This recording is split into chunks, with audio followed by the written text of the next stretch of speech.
What's up, guys? It is Sam here, and I have an awesome video for you and another factor that we're going to add to our power rankings that already include the YouTube search volume, the Google search volume, website ranking, Twitter ranking, Facebook ranking, YouTube channel ranking, the donations, the awareness around these candidates. And the last factor that we're adding in right now is Instagram ranking of all the Democratic candidates that are running for president. So, with that being said, this is your first time here? What's good? My name is Sam, and for those of you who are returning, it's good to freaking see you.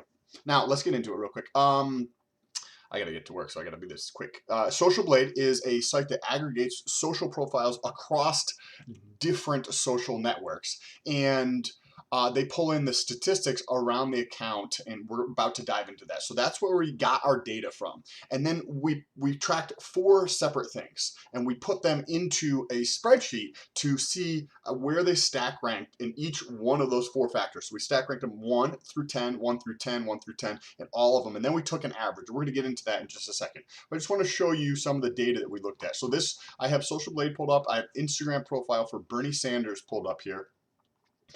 And we're looking at some this is kind of interesting.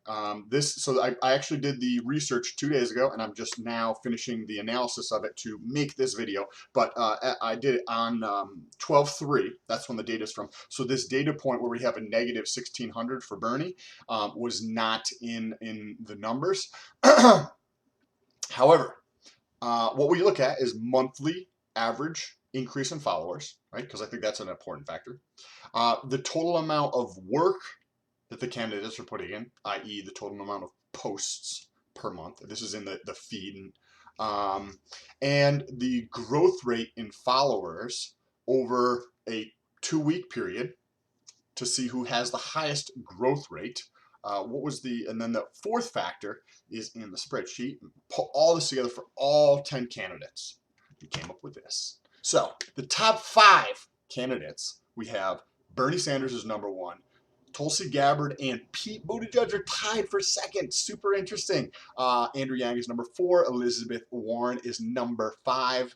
So let's dive into this real quick. And I'll just move this out of the way so I can make this even bigger for you guys. Okay, hopefully you can see this pretty well.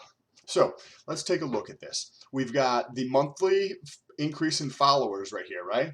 And we can see that Bernie is just walking away with it. More than 2x more than anybody else. There's a big distance between 1st, 2nd, 3rd, and 4th, 5th, right? So he's 1st. Look at this. Pete, Andrew, Elizabeth, and Tulsi are all just sitting there right about at 2nd in terms of the number of followers. Which was kind of interesting. And the last factor was engagement. I couldn't remember that one. But the engagement would be like likes on a post and or comments on a post, and aggregating those together to come up with a engagement factor. And then the growth rate we have here, we can see that there's only one candidate that's growing double digits, and we've touched on this in a couple different videos, but Tulsi Gabbard has gained a tremendous amount of attention over the time period that we've been doing these rankings. If you go back, she's actually pulling attention from Andrew Yang, it appears, when you actually look at the data here. So I'd like to know what your thoughts are down below in the comments. And if you use the hashtag STOLT, which is the channel name, at the end of these videos, I have a Q&A where we actually get into your comments, because you guys leave some awesome gold in the comment section. So the next thing, this is an interesting factor because we do this on 2 different platforms, Twitter and Instagram. And this, to me, represents the amount of work somebody's putting in. If you look at this, right, if you have people who are posting 100 times a day, right, these 4 are posting the highest amounts, right, and you look over here, and it corresponds with a tremendous increase in the number of followers. The anomaly here is Pete, but the other ones are very highly correlated. So I think that understanding how much the candidates are willing to put in work to tell their message to more people is a interesting factor to look at to understand the work ethic involved with what is actually going on here. The last one is on Social Blade. They actually have it right up here. I can give you the definition. Based on the engagement is on your last 20 uploads to Instagram. So that's where this engagement factor is, on the last 20. So it's a rolling 20-day average of the engagement of your 20 posts. So we have here, Pete has the highest engagement, which is also interesting. So for Pete's camp, anybody who likes Pete, think about this. There's a tremendous amount of people who are paying attention to him when he's not even posting that much on Instagram. And he's got a giant, compared to everybody else, a giant amount of engagement on Instagram. So not only are people following you when you're not posting that much, right? But they're also engaging with your shit. Pete, you should be posting more. You're posting 30. By the way, this is kind of interesting too. Whoever their campaign managers are who decide to make these decisions are like, oh, okay, well, let's just do a multiple of the number of days in a month. You can see here that it's either 30, 60, 90, 120, or 150 posts per month. So like 1 post per day, 2 posts per day, 3 posts per day, 4 posts per day, or 5 posts per day. It's kind of entertaining. That it's just that's how it's done there. Another interesting thing is Tulsi has the next highest with a nearly 5% engagement. And then everybody else is a little bit lower. Julian Castro has a bunch of engagement, but he's losing followers. So it's cool they're super engaged with you, bro. Like, I'm not sure what's happening. I like double the fucking output for anybody who's like 30 to 60. At least double that to like, they're giving you free. Instagram allows you to tell your message for free, doesn't cost anything. Why aren't you doing it more? I don't know. You guys can let me know down below in the comment section. Use hashtag STOLT and we can talk about it. Now let's talk about the score here. So the score is broken down, not an equally weighted average. So we have 4 factors, and we also have to try to understand the relevance of each factor in terms of which ones are most important relative to other ones. So we're going to go down, we're going to start at the least. So we have the growth rate, which is important, but it doesn't have all the data in it. So it only represents 10% of it, because you can have somebody that's growing substantially quick. Like look at this, for example. Tulsi Gabbard is gaining 13%, which is amazing. She's like just blowing everybody out, like 3 to 4x what everybody else is gaining from a growth rate standpoint. But maybe she only has, I think she has around 300,000 followers, where Bernie has 4 million followers. So the growth rate is important, but it doesn't give you the full picture. So we're trying to understand the collective of what America is thinking. I don't think the polling data and the mainstream media does a very good job of articulating the truth and accurate information to the world. And I think we're at that pivotal point where things are starting to shift to people are leaving mainstream media because I don't think a lot of people have faith in what they actually have to say. The next 2 factors are actually equally weighted, and that is the amount of work they put in, meaning the media posts, and the engagement, how much people are actually engaged with the content putting out. Remember the number of likes and the number of comments over the last 20 posts. The bulk of this weighting actually comes, and those are each weighted at 20%. So now we're up at 50%. The remaining 50% comes from the increase in the number of followers.